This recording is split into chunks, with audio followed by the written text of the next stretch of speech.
cette vidéo, j'ai envie de vous parler d'un podcast Code Source du journal Le Parisien, qui sont donc des podcasts d'actualité qui sortent tous les jours de la semaine, si je dis pas de bêtises, mais pas le week-end. Et là, j'ai écouté un peu en retard, entre guillemets, par rapport à l'actualité, un épisode sur le Tahiti Gate. Donc, pourquoi est-ce qu'on a reproché à Anne Hidalgo, la maire de Paris, d'être allée à Tahiti et pourquoi en fait ça pourrait être considéré comme du détournement d'argent pour fin personnelle, entre guillemets. Je dis entre guillemets parce que en fait on découvre dans le podcast que c'est plus complexe que ça. Écoutez, moi je ne suis pas la politique, donc je suis jamais trop au courant de rien. Je suis au courant que de juste les grands titres qu'il y a aux infos, quoi, puisque j'essaye quand même de regarder les infos quasiment tous les jours. Donc voilà, ça m'a permis par ce podcast d'en apprendre un peu plus là-dessus. Après, je pense qu'il faut toujours rester un peu, comment dire, sur sa réserve, ne pas prendre tout pour argent comptant quand on n'a qu'une seule info sur, un seul point de vue. En l'occurrence, celui de ce journal sur tel ou tel événement. Donc voilà, mais ça me permet quand même, voilà, de comprendre justement qu'est-ce qui a été reproché à Hidalgo, pourquoi au début elle a dit qu'elle avait fait ça pour ça et finalement elle a redit non, finalement j'ai quand même caché un peu ce voyage qui était aussi un voyage personnel parce qu'en fait elle en a profité pour retrouver sa fille ou quelque chose comme ça qui vit dans cette partie du monde. Et ouais, voilà, c'était intéressant d'en savoir un peu plus sur ces coulisses de cette histoire-là.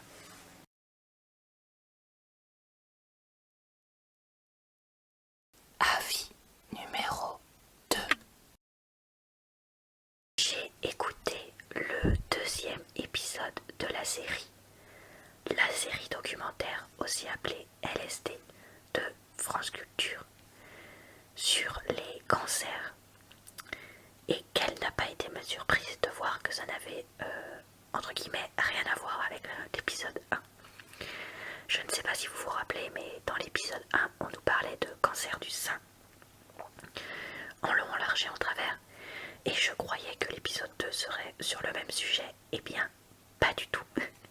Le sujet est maintenant les cancers professionnels, avec différents exemples.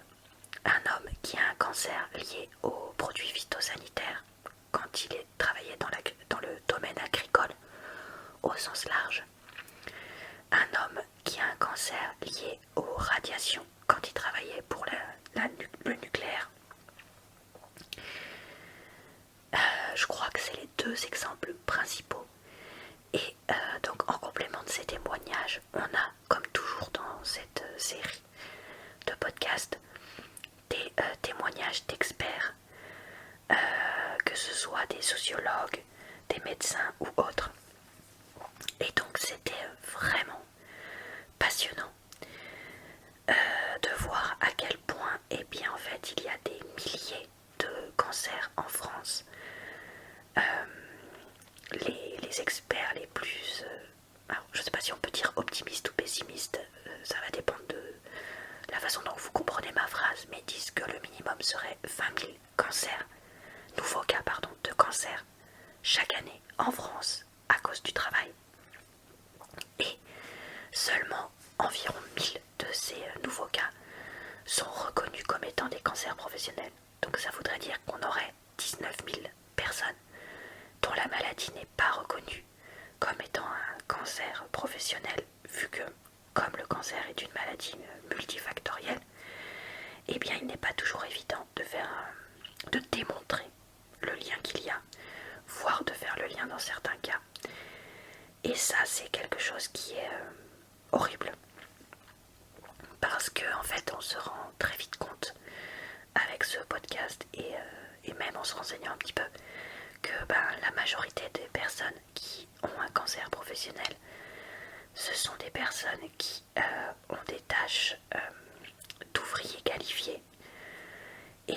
c'est des personnes qui ont déjà un statut financier et social délicat et qui en plus sont les plus malades. Donc vraiment ça révolte. Et ça m'a même moi fait réfléchir à certaines choses qui pourraient être des facteurs de risque dans mon travail. Et je vais essayer de mettre en place certaines choses pour essayer d'éviter peut-être quelques-uns des facteurs de risque que j'aurais. Je pourrais pas tous les éviter malheureusement, mais voilà. Et vraiment c'est un épisode que je vous conseille, pas comme quasiment tous les épisodes que j'écoute de cette série, mais vraiment celui-là est très intéressant. Et je prévenais la dernière fois que écoutez, celui sur le cancer du sein, c'est un sujet qui est délicat parce que en tant que femme, enfin je sais pas comment dire, après c'est peut-être moi, enfin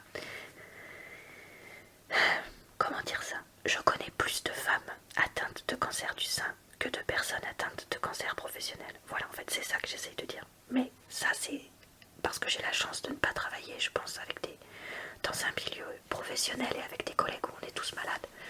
Je pense qu'il y a des personnes, c'est pas du tout ça leur cas. Malheureusement pour vous, et je pense fort à vous d'ailleurs. Mais en fait, ce que je voulais dire en fait, parce que je m'embrouille toute seule, c'est que vous n'êtes pas obligé d'avoir écouté le premier épisode pour écouter celui-là. Et que si l'un ou l'autre des sujets est trop sensible pour vous, bah vous pouvez très bien écouter les deux podcasts de façon séparée. Et c'est pas des suites, si je peux dire. Donc vous ne sentez pas frustré de ne pas avoir écouté l'un ou l'autre. Voilà, c'est ça que j'essaye de dire. Avis numéro 3. J'ai voulu essayer une histoire. Je crois qu'ils appellent ça comme ça, un truc. Enfin, une histoire racontée. Bref, je sais plus comment ça s'appelle. Je vous aurais mis ça en commentaire de France Culture. Qui parlait de l'immigration. J'ai écouté 15 minutes. C'était mais à pleurer de tristesse. Puisque ça s'ouvre sur la photo tristement célèbre du bébé, du petit garçon échoué sur les plages de Turquie. Et ça continue, voilà, sur des histoires de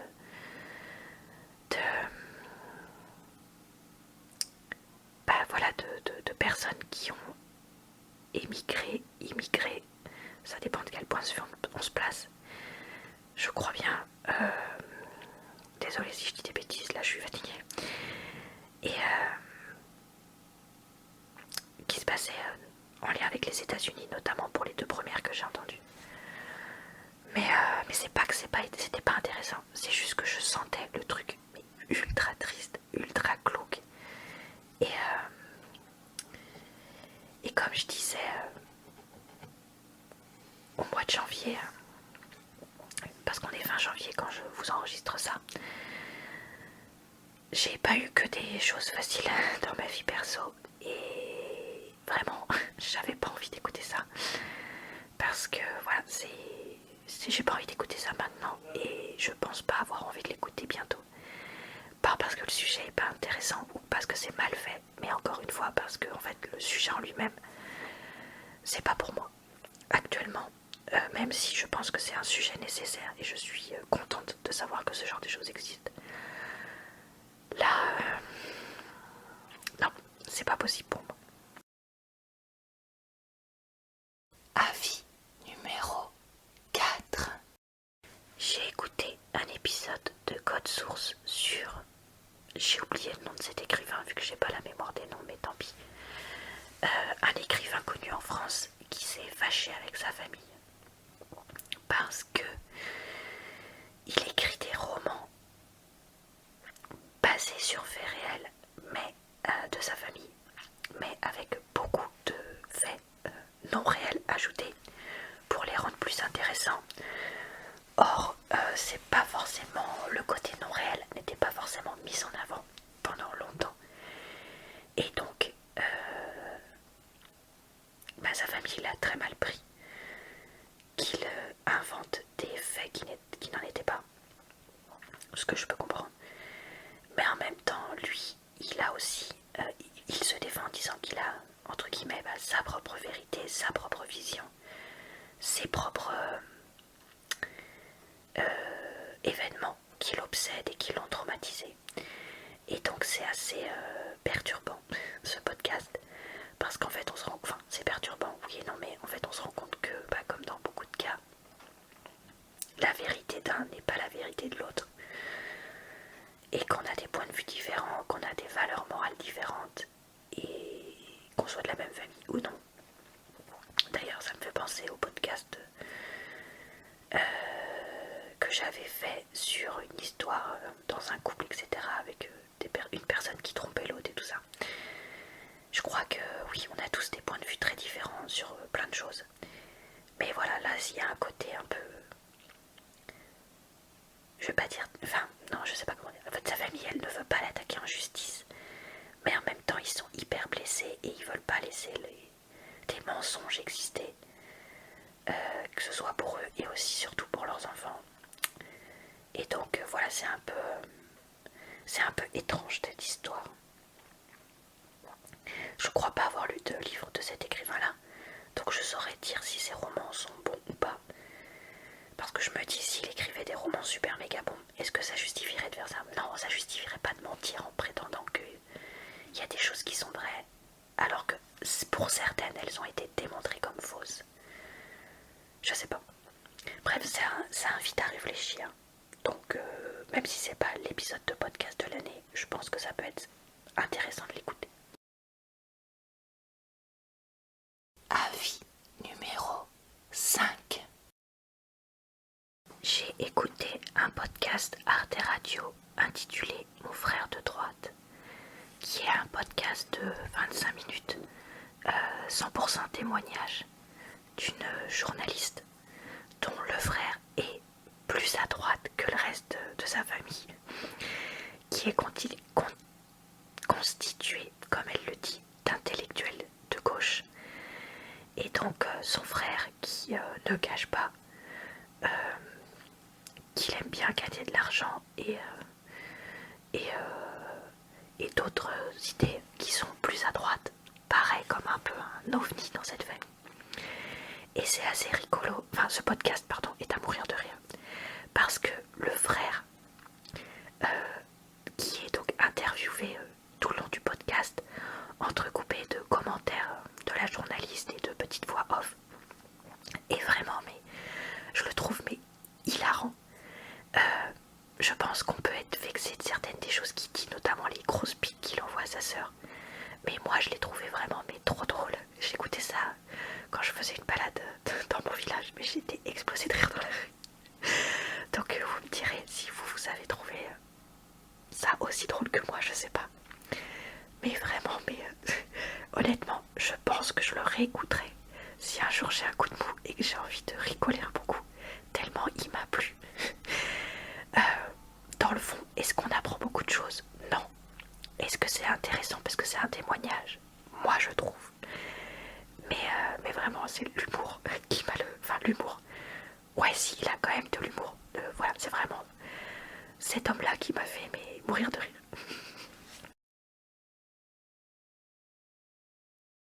Avis numéro 6.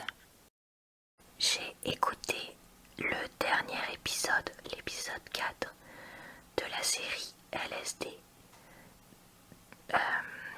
intitulé L'Arabe du coin, dans lequel donc une journaliste partage un témoignage familial, celui de son père, qui était donc épicier maghrébin, et des témoignages de divers spécialistes de la question et d'autres personnes impliquées puisque dans le métier, etc. Dans ce dernier épisode, elle parle de l'après, puisque son père a vendu il y a plusieurs années, et donc elle revient dans le quartier et l'épicerie qu'il a vu grandir. Elle parle avec la personne qui a pris la succession.